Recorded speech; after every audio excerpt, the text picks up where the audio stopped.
नमस्कार, मैं हूं अंकिता सिंह और आप देख रहे हैं सिटी बिग न्यूज। भाई इस वक्त आदमपुर हलके के अंदर आपको लेकर के आए हैं। दरअसल आदमपुर का खासा महाजन जिस गांव के अंदर फिलहाल मौजूद हूं और आप देख सकते हैं कि आईएनएलडी प्रत्याशी के परिवार, उनके जितने समर्थक हैं आईएनएलडी के, वो यहाँ पर पहुंचे हैं। मास्टर हरी सिंह जी हमारे साथ में हैं। इनसे जान लेते हैं कि भाई आदमपुर के अंदर फिलहाल स्थिति को किस तरीके से देख रही हैं। एक पुरानी पार्टी रही है इनेलो, कहाँ जो है आज आदमपुर चुनाव में स्टैंड करती है। सारे सवाल हम पूछेंगे, तमाम लोगों से बातचीत करेंगे और शुरुआत जो है मास्टर हरी सिंह जी से शुरुआत करेंगे। साहब स्वागत है सिटी बिग न्यूज पर। धन्यवाद आपका।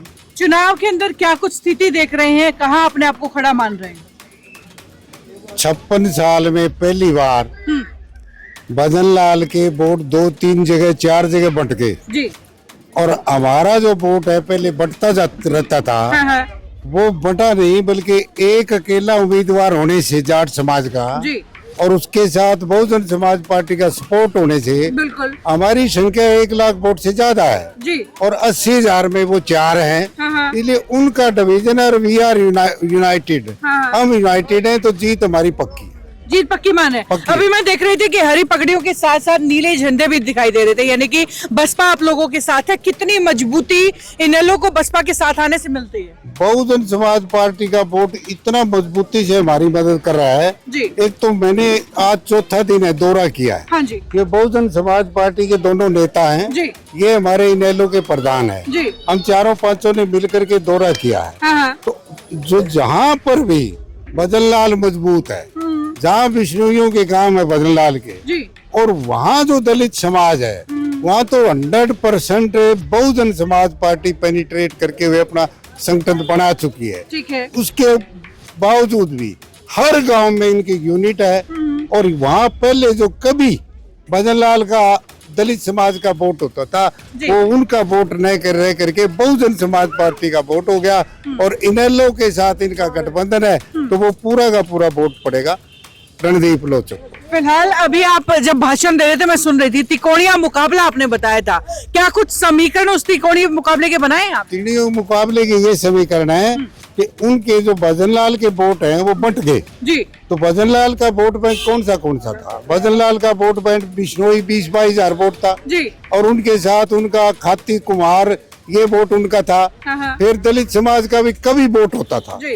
तो दलित समाज का वोट उनसे छिटक करके बहुजन समाज पार्टी हमारे साथ गठबंधन में है। हाँ। बाकी बचे भी पिछड़ा वर्ग के वोट खाती कुमारों के जी। खाती भी खड़ा है, कुमार भी खड़ा है। पर खाती जो कांग्रेस ने टिकट दी है उनके 5-6 हजार वोट है पूरे विधानसभा क्षेत्र। ठीक है। पर 5-6 हजार तो वोट टूटेंगे, 5-6 हजार वो वोट टूटेंगे, वो अलग होंगे। दलित पहले से अलग हो गया, फिर वो किसी और को तोड़ेंगे तो वो वोट आपस में बटेगा। ठीक है। और वो दोनों निश्चित उनकी हार और हमारी जीत है। चलिए बहुत बहुत शुक्रिया जी साहब। इनेलो की तरफ से अभी मैं सुन भी रही थी कि इनेलो के गांव में खड़े, कितनी उम्मीद है कि कितना समर्थन इस गांव से मिलने वाला है? इस गांव तो ये तो पुराना देवीलाल जी का गांव है ही है। काफी पूरे हल्के में लोगों में चाव है। रणदीप युवा है, इनेलो का प्रत्याशी है, समाज से एक है। हाँ। पूरा वर्ग हमने 50 गांवों 52 गांवों का दौरा कर लिया। हमारे 2 गांव और रहे हैं जी। उन 50 गांवों में इतना कुछ समर्थन मिले हमने कई दिनों से मिले जी। बिल्कुल। हाँ बहुत अच्छा मिला, लोगों के चाव है जी। सुनने के लिए। घर से लेडीज भी आवे, बच्चे भी आवे, युवा भी आवे, बूढ़े भी आवे, मान सम्मान बहुत मिला जी। निश्चित जीत है इसमें। रणदीप जी की छवि पहली बात, और दूसरा जिस तरीके से मास्टर हरी सिंह जी भी चुनाव लड़ चुके हैं, वो एक्सपीरियंस उनके साथ जुड़ जाता है, उसका कितना फायदा मिल रहा है? बहुत ज्यादा है जी। हर सिंह का जो पुराना आदमपुर हल्का है ये भट्टू से आए हुए गांव में जी। आदमपुर के वहाँ इन्हें काम किया लोगों का। कोई पानी का है, कोई नौकरी का है, कोई तबादला। हरी सिंह ऊंचे पदों पे रहे हैं जी। तो लोग उससे बड़े राजी हैं भाई हमारे घर का एमएलए बने, हम हमारे काम करावा। बड़ा बढ़िया मिले जी, बहुत बढ़िया लोग। चलिए बहुत बहुत शुक्रिया जी साहब। अभी आप दोनों जो है जुड़े हुए हैं इनेलो के साथ और अभी भी मैं देख रही थी बड़ा जोरदार भाषण दिया है। क्या लग रहा है, माहौल कहाँ खड़ा हुआ देख रहे हैं फिलहाल? माहौल पहले तो आपको सबको आपके चैनल को धन्यवाद। माहौल ये है जी कि अब की बार बहुत बढ़िया समीकरण बना हुआ है क्योंकि आदमपुर विधानसभा के लोग जो है खास करके जो किसान वर्ग के लोग हैं बड़े उपेक्षित रहे हैं और उस उपेक्षित के शिकार जो रहे हैं वो मास्टर हरी सिंह भी रहे हैं क्योंकि जब भजन लाल के सामने चुनाव लड़ते थे तो इनके ऊपर टाडा लगा दी, इनको जेल में डाल दिया और ये ऐसे पुरुष है जो आज तक झुके नहीं। कहीं ना कहीं दबाने की कोशिश इनको हुई। हाँ, दबाने की कोशिश हुई, लेकिन जितने भी अब चुनाव लड़ रहे हैं या पहले चुनाव लड़ के चले गए, उन्होंने सबका भजनलाल के तलवे चाटने शुरू कर दिए। वो अकेला पुरुष है जो मजबूती से खड़ा रहा है, इसका फायदा बहुत ज्यादा फायदा मिलेगा। और ये हमेशा से किसान के हक में, दलित के हक में, महिलाओं के सम्मान के लिए मजबूती से खड़े रहे हैं। जी साहब, टीम कितनी मजबूती से लगी हुई है आप लोगों की? मैम, सबसे पहले तो आपका धन्यवाद है। स्वागत।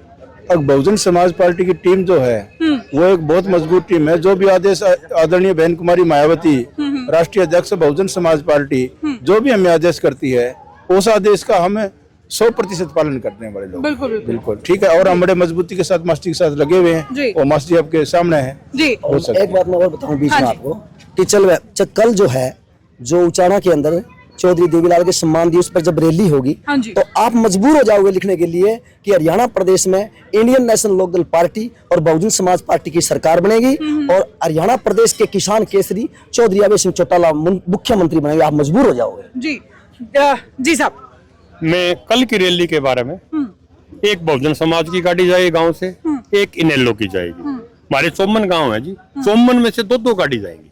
अच्छा, हाँ, पूरा जोर दमकम से जाओगे। कल वाली रैली देखने वाली रैली हो। क्या बात है। तो साहब, यानी कि इनेलो पूरी मजबूत होकर के उभरती हुई नजर आ रही है हरियाणा प्रदेश के अंदर, और जो ताल ठोक रहे हैं चौधरी अभय सिंह जी कि मुख्यमंत्री की कुर्सी पर अब की बार वो बैठेंगे, उसमें कितना विश्वास रखते हैं? अब वो 1 मिनट और सुनना पड़ेगा। हाँ जी, हाँ जी, बताइए। वो सुनिए कि एक लोकसभा के चुनाव होते हैं, उसके बाद विधानसभा के होते हैं, वो सिनारियो बदल जाता है। हाँ जी 1987 में 10 की 10 सीटें कांग्रेस हारी थी, जी, कांग्रेस जीतती थी 10 की 10, ठीक है। और ताऊ देवीलाल जी 10 की 10 सीटें हारे थे।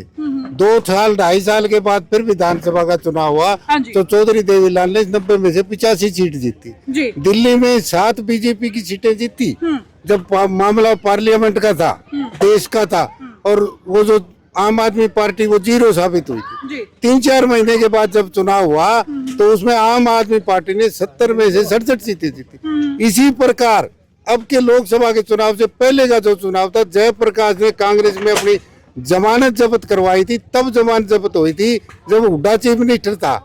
अब जो 5-5 सीट जीती तो उसका कारण क्या था कि देश 2 धड़ों में बटा हुआ था, दल 2 धड़ों में बटे हुए थे, आधे दल इधर थे, आधे दल इधर थे।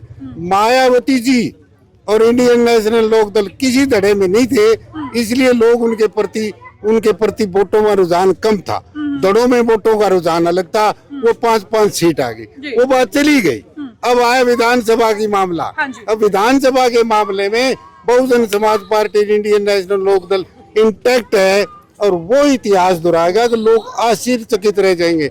आप आज की बात तो रिकॉर्ड करके रखना, उस दिन चलाना। मैं आज ये कहूंगा कि बीजेपी और कांग्रेस दोनों डाउन रहेंगी, और चौधरी देवीलाल की तरह कोई चमत्कार ना कर दे। इंडियन नेशनल लोकदल और बहुजन समाज पार्टी मेजोरिटी में सीटें लेकर के हरियाणा में सरकार बनाएंगी। ये नोट करो आप, ये नहीं हवा चलिए, बहुत बड़ा दावा आपने किया है, और उस दावे की सच्चाई क्या होगी वो 8 तारीख को आपके सामने होगी, वो भी हम आपको दिखाएंगे। तमाम आदमपुर की जो अपडेट्स है वो हम आपको दिखाते रहेंगे, बताते रहेंगे किस तरीके से चुनाव प्रचार हो रहा है या किन वायदों के ऊपर चुनाव प्रचार हो रहा है, वो हम आपको दिखाते बताते रहेंगे। बस जुड़े रहिएगा सिटी बिग न्यूज के साथ। नमस्कार, एक बार फिर से आप सभी का बहुत बहुत धन्यवाद।